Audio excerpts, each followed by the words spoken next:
সব সত্যি জেনে আদিকে নির্দোষ প্রমাণ করতে প্রতিজ্ঞাবদ্ধ হলো শুভ। হ্যাঁ বন্ধুরা, এমনটাই দেখতে পাবো আমরা গৃহপ্রবেশ ধারাবাহিকের আগামী পর্বগুলোতে। শুভলক্ষ্মী যখন ঠাকুরের আশীর্বাদী ফুল পূর্বীর মাথায় ছোঁয়াতে যায়, তখনই পূর্বী শুভলক্ষ্মীকে অপমান করে সেখান থেকে চলে যায়। তারপরে সেবন্তীও শুভলক্ষ্মীকে কথা শোনায়। তারপর ডোনা শুভলক্ষ্মীকে বলে, ছোট কাম্মা না হয় স্বার্থপরের মতো নিজের ছেলের কথা ভেবেছে, কিন্তু শাশুড়ি মা কখনো মা হতে পারে না। তা না হলে আমার কাজ করতে নিয়ে যাওয়া ওনার অসুবিধে, আমার মা হতে না পারা নিয়েও আমাকে কথা শোনায়। শুভলক্ষ্মী তখন বলে, সম্পর্কে মান অভিমান থাকলে ভালোবাসাও থাকে। তুমি তাকে নিজের মা ভাবলে সে অবশ্যই তোমাকে নিজের মেয়ে ভাববে। ডোনা তখন বলে, আমি যদি তোমার মতো ভাবতে পারতাম তাহলে আমিও সবার ফেভারিট বৌমা হতে পারতাম। এই যেমন দাদাভাই মাঝরাতে মোহনার সঙ্গে দেখা করতে গেছে, সেই নিয়ে তুমি কোনো আপত্তিই করে না। আর যদি আমি হতাম, ঋদ্ধির সঙ্গে ঝামেলা শুরু করে দিতাম। এ বাবা, তুমি কি এটা জানতে না? আমি তো ভাবলাম তোমরা সবকিছুই শেয়ার করো। এদিকে মোহনা যখন দেখতে পারে আকাশ তার জন্য একটা সম্বন্ধ এনেছে, অথচ তারই পারমিশন নেয়নি, তখনই সকলের সামনে বলে, আমি একজনকে ভালোবাসি, তাকে আমার বাড়ির লোক মানতে পারছে না,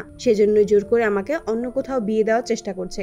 আকাশ প্রচন্ড ক্ষিপ্ত হয়ে যায়। মোহনাকে বলে, একজন বিবাহিত পুরুষকে তুই বিয়ে করবি? তোর কি মাথা খারাপ হয়ে গেছে? তখনই মোহনা বলে, তুইও তো গিয়েছিলি শুভলক্ষ্মীকে বিয়ে করতে। আজও যখন শুভলক্ষ্মী তোকে ফোন করে তুই একবারে ফোন তুলিস আর বাড়িতেও চলে যাস। কি মনে হয় আমরা কেউ কিছু বুঝি না? আকাশ তখন বলে, আমি শুভলক্ষ্মীকে বিয়ে করতে গিয়েছিলাম, কিন্তু আমি কখনোই নিজের লিমিটটা ভুলিনি। ছোটবেলা থেকে আমি তোর কোনো কিছুর অভাব রাখিনি। আর তুই আজকে কি সেই মোহনা? আমি সেটা বুঝতে পারছি না। তখনই মোহনা বলে, আমি তো তোর জীবন থেকে চলে যাব। এরপরে আদি শুভর কাছে এসে বলে, তুমি অন্ধকারে কেন বসে আছো? আমি শুনলাম ছোট কামা তোমার সঙ্গে খারাপ ব্যবহার করেছে। তখনই শুভলক্ষ্মী বলে, তুমি আমাকে কোনোদিনও ঠকাবে না তো আদি? তুমি ঠকালে আমি কিন্তু সহ্য করতে পারবো না। তখনই আদি সিদ্ধান্ত নেয়, যা হবার হবে সে সব কথাই শুভকে জানিয়ে দেবে। শুভলক্ষ্মীকে বলে, আমি আজকে তোমাকে সব কথা খুলে বলবো। অন্যদিকে মোহনা সুইসাইড করে।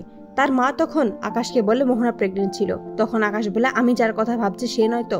মোহনার মা জানায়, হ্যাঁ সেই। তারপরে আদির কাছে আসে এবং আদিকে মারধর করতে শুরু করে। সবটাই যখন শুভ জানতে পারে, তখনই শুভ সিদ্ধান্ত নেয় সে আদিকে নির্দোষ প্রমাণ করেই ছাড়বে। তার আদি এরকমটা করতেই পারে না। তো বন্ধুরা, তোমাদের কি মনে হয়? সবটা জেনেই আদিকে কি নির্দোষ প্রমাণ করতে পারবে শুভ? কমেন্টে জানাও। আর নিয়মিত আপডেট পেতে আমাদের চ্যানেলটি এক্ষুনি সাবস্ক্রাইব করে পাশে থাকো। ধন্যবাদ।